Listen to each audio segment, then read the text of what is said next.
The Edmonton Oilers have been losers in each of the last two Stanley Cup Finals. What changed year over year? Which team was better? And on today's edition of Locked On Oilers, what the Oilers can learn, coming up next.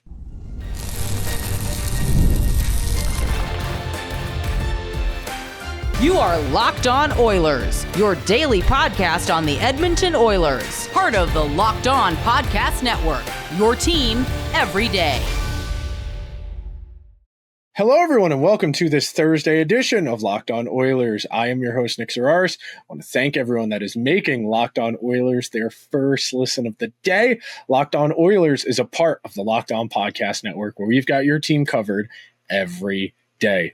This upcoming NHL season will be my fourth as a host on the Locked On Podcast Network, and I could not be happier to have you here in the doldrums of summer, wherein the calendar is about to turn from July to August. We are in the dearthiest of dearths of hockey information. So on today's show, we are going to compare the 2023 to 2024 to 2024 to 2025 Edmonton Oilers year over year. We're going to break down the team in a couple of key statistics, which statistics tell an interesting story about what changed. We'll talk about what made the team that fell short in 6 games worse than the team that fell short in 7 games. And then in our final segment, we're going to explain maybe what the Oilers can learn, and frankly, if there is anything to learn. So to start things out, I love to talk about these big abstract ideas, try and distill things down to singular concepts, because as we all know, there are hundreds of thousands of reasons anything happens in your life. If there's a car accident at the intersection near your house, there are 1,000 things that lead up to that moment. All of the individual traffic decisions of everybody else out on the road with the two cars who ultimately end up with the collision. Because if a car goes half a mile an hour slower at another point in each car's respective drives, you slowed it down. If a light takes half a beat longer, if someone yields at a stop sign that doesn't need to and waves someone through, but being polite, but is actually not the way right of way is supposed to work. So that's the most straightforward example I can give you. But in terms of sports, and we know this for a fact because the statistics bear it out. Vox did an article about this a number of years ago, and Personally, I might have to go and do the research myself, what it's been over the last 5 years.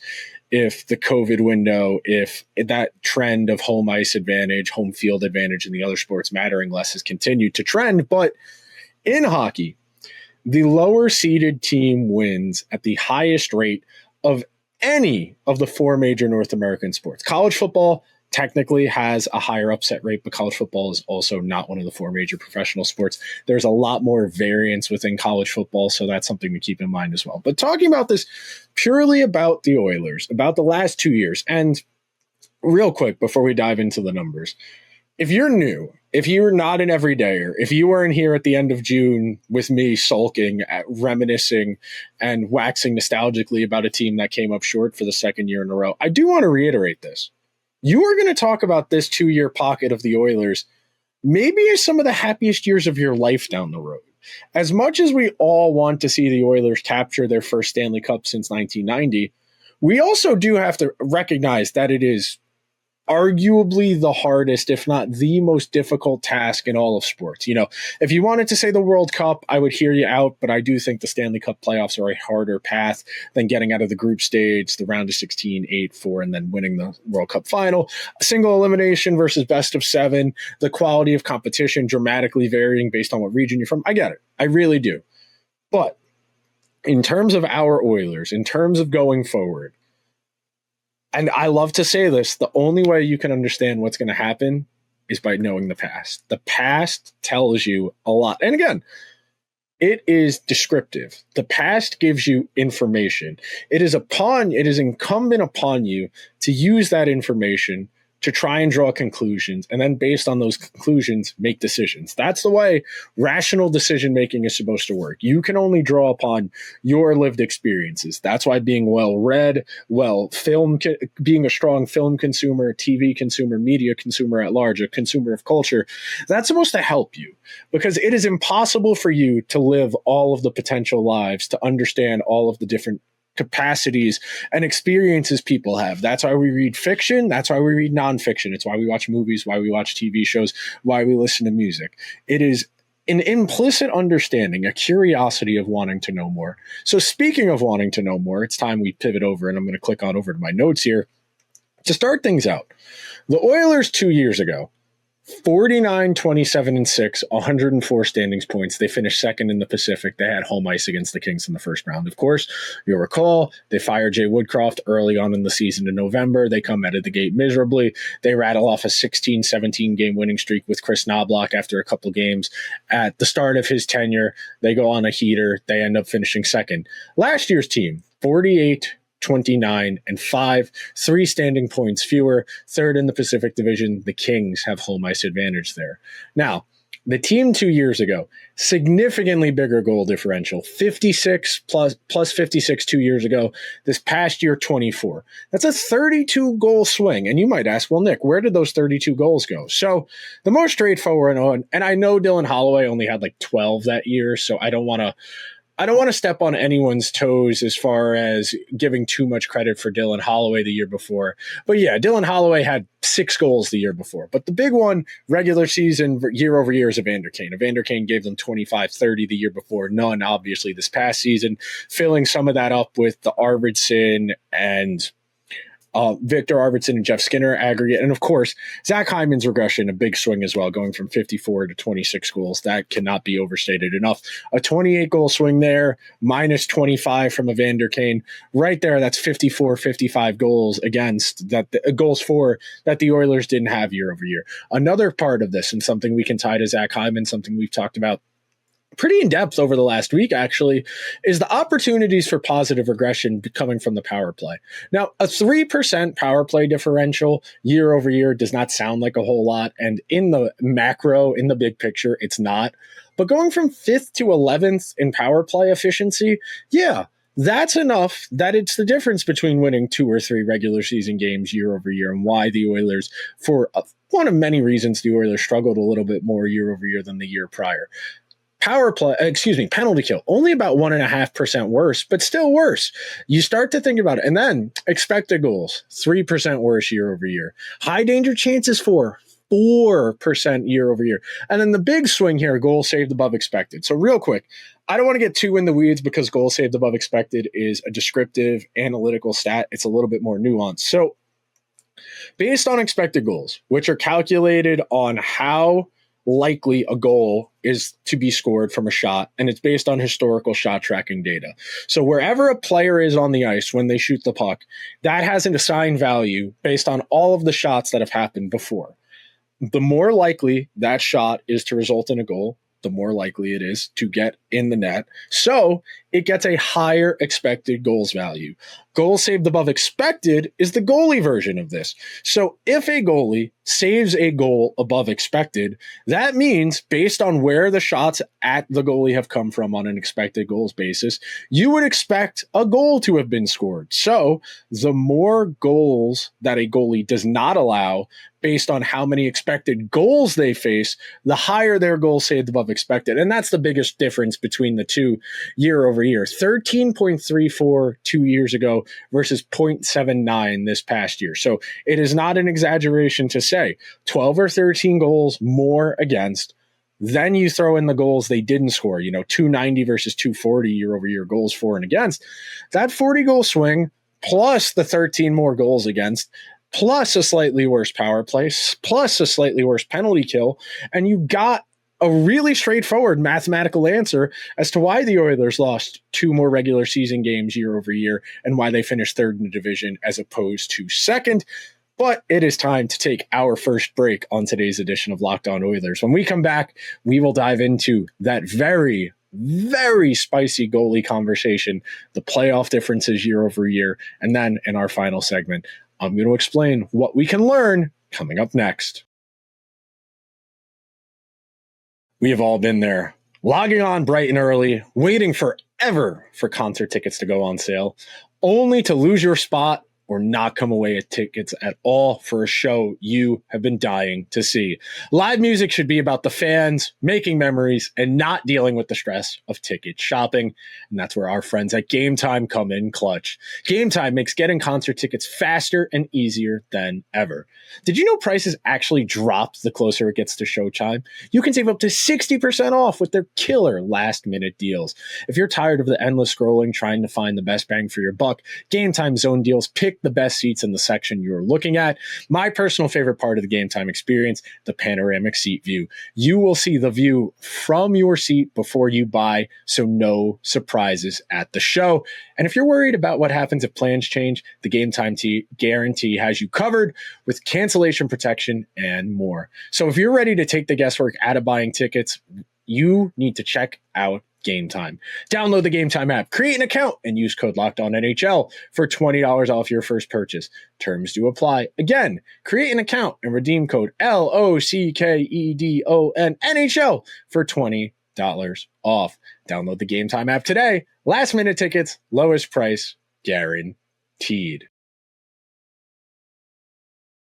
Thank you to everyone who is hanging out on this Thursday edition of Locked On Oilers as we walk through the differences between teams year over year. And the reason I really wanted to do this episode, and I think this is a concept we struggle with, and I'm going to do an episode about this probably sometime next week before I go on my little vacation. And we will have normal scheduled content during the week I'm away, but I just wanted to just give you an idea of the timeline here.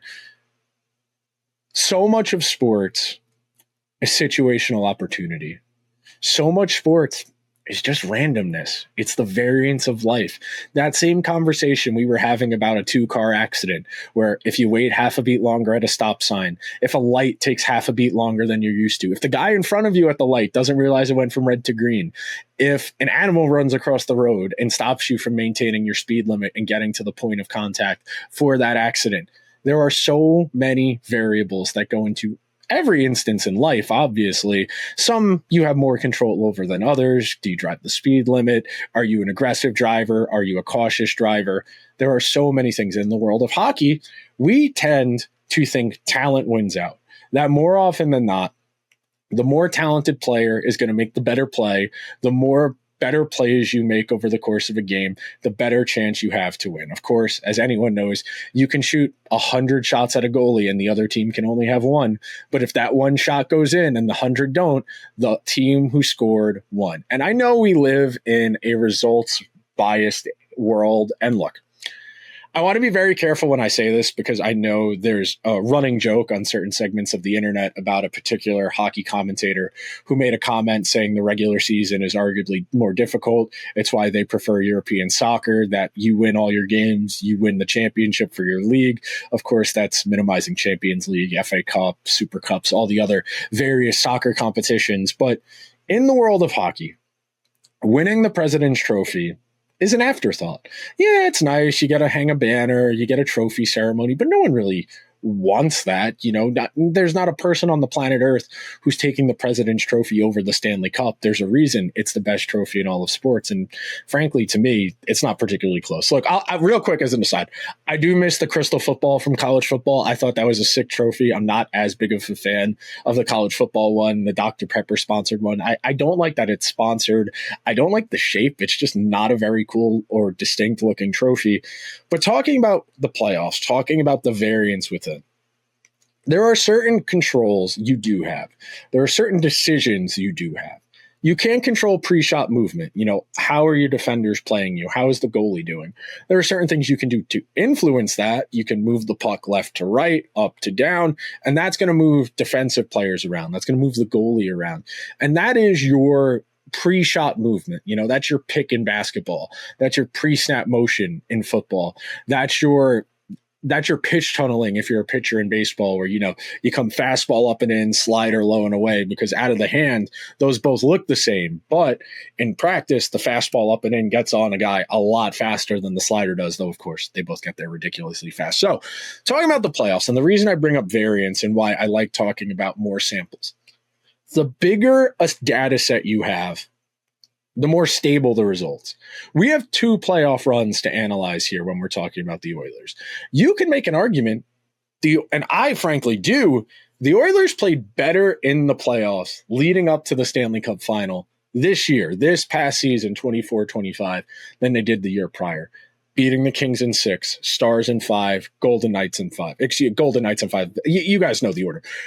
When you think about that, how much more hairy it was 2 years ago against Dallas, especially against Vancouver. The Oilers were pushed to the absolute brink in that second round series against the Canucks, and they weren't, frankly, in the earlier rounds of the postseason. I think you'd make an argument, of course, that being that they got to a Game 7 in 2024, that they came back from 3 games to none to get to a Game 7, that they unarguably played better in that Stanley Cup Final. But the big key for me, and something I do think is important to note, and frankly, something that really distills it down to one statistic. 2 years ago, the Oilers outscored the Panthers 3-1 on the penalty kill. That is your series right there. That is the difference between the Oilers getting to a Game 7 year over year. If they simply, and look, the Oilers ran a 96% penalty kill 2 years ago. I want to click over to my notes here to make sure I'm correct. 94.29 penalty kill. They killed 92 out of 96 penalties, if I remember correctly. This past year, 67% of penalties. 27% worse penalty kill year over year. That's the difference between these two teams in the playoffs, because otherwise, a lot of the results are relatively similar. I know a lot of conjecture about the goaltending, a lot of complaining about the goaltending, but ultimately, not a huge difference year over year. So 2 years ago, 902, 888, 0.14% worse shooting save percentage, That's a little rough. The goal saved above expected, 0.06, not a huge difference. And I've been pretty adamant throughout my 2 years and change as host of Locked On Oilers. I didn't think Skinner or Pickard was the reason they lost the Stanley Cup Final. Now, do I think a better goalie would have had a chance in some of these games to maybe swing one the Oilers' way? Yeah, of course. But I don't think Skinner or Pickard actively lost the Oilers the Stanley Cup this past year or the year prior. I think you could make an argument Skinner maybe put the nail in the coffin the way he reacted to that one shot in Game 6, where he just did not get back into position after making the initial save. You could say that for sure. But I don't think in the aggregate, over the course of the 6 games this year or the 7 games 2 years ago, you can make an argument Skinner was the difference between winning and losing the series at large. Could he have been better? Unequivocally. No one is saying that. But I do think when we're talking about just modest differences on the ends. And of course, the other part of this that frankly I haven't done a great job of, Florida was better this year. Florida was significantly more talented this past year. 2 years ago, they had Niko Mikkola and Vladimir Tarasenko. This past year, they added Brad Marchand and Seth Jones. Look, I really like what they've gotten out of Niko Mikkola, and I don't think Seth Jones is that good. Seth Jones is better than Niko Mikkola, and they still had Mikkola this year, of course. And Brad Marchand was one of the best players in the entire playoffs, whereas Tarasenko, who wasn't bad for Florida 2 years ago, he just not as prominently featured, not as significantly impactful, whereas Marchand, he had a lot more left in the tank than I thought he did. The injuries the first half of the year in Boston, didn't start playing right away with Florida because he got traded while he was injured, all that stuff.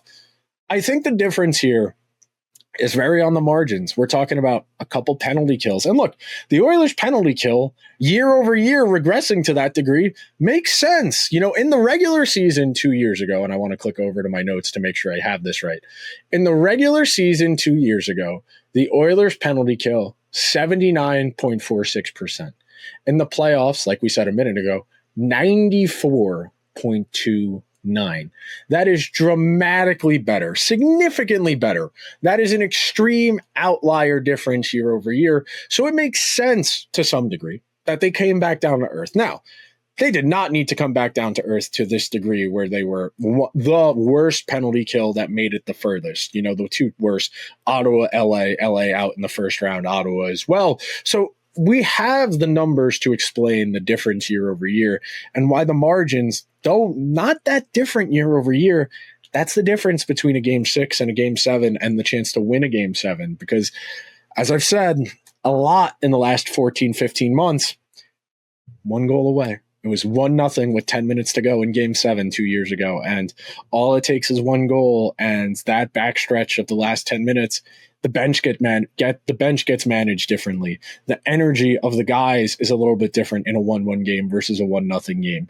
That desperation, that hunger is still there, but it is not dire. It is not existential.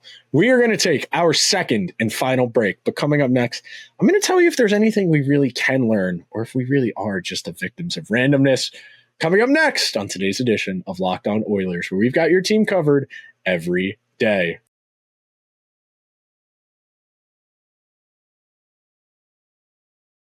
Thank you to everyone who is hanging out on this Thursday edition of Locked On Oilers.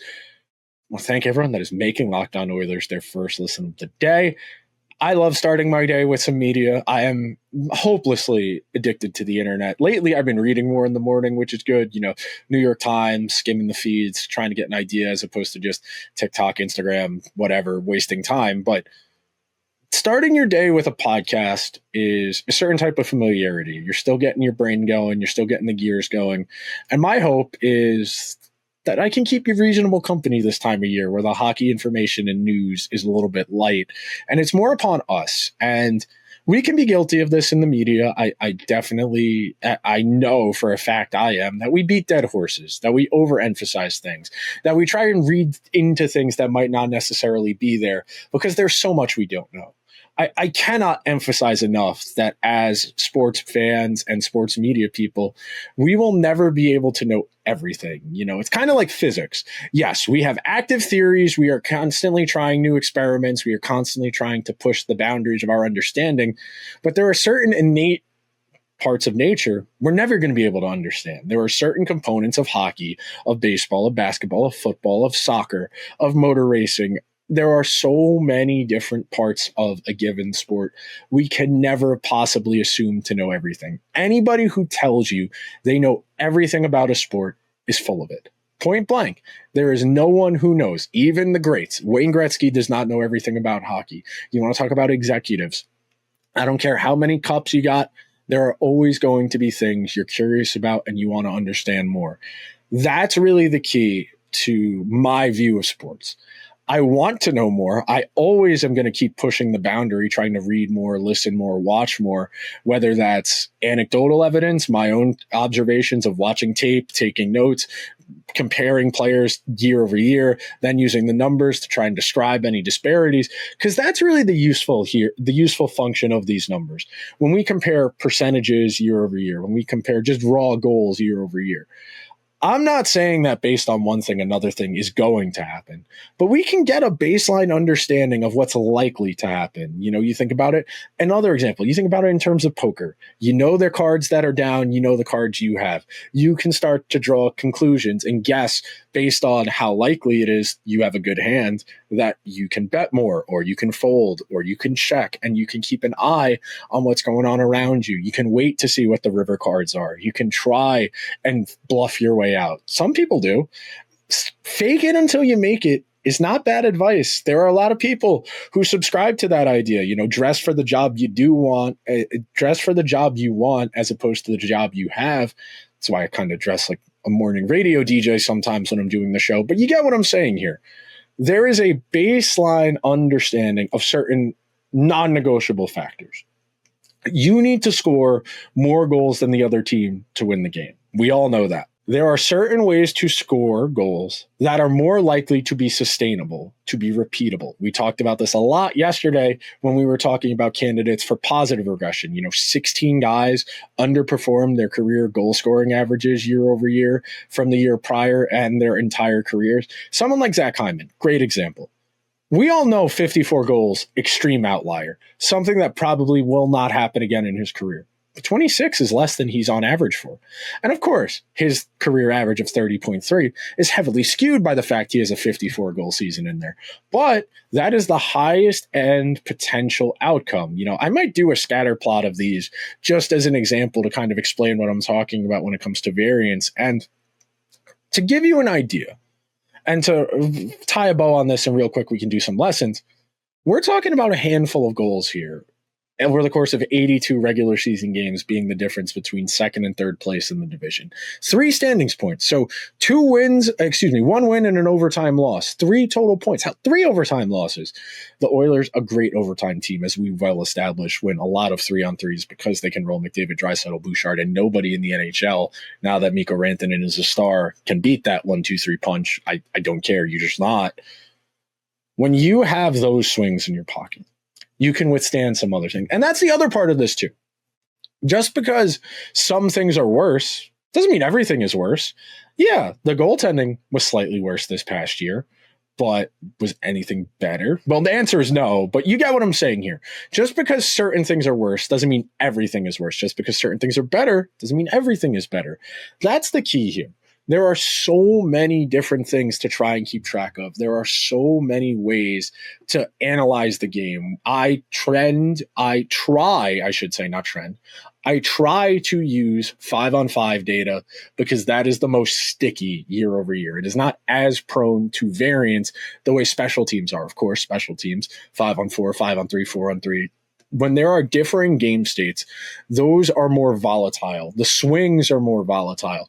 The opportunities to score are greater. That's the entire point. The reason we do a penalty box is to give one team an extreme advantage. We know teams are about twice as likely to score on the power play as they are at even strength. So with that much variance, we are better off using even strength play to evaluate a team, especially over the course of a long season.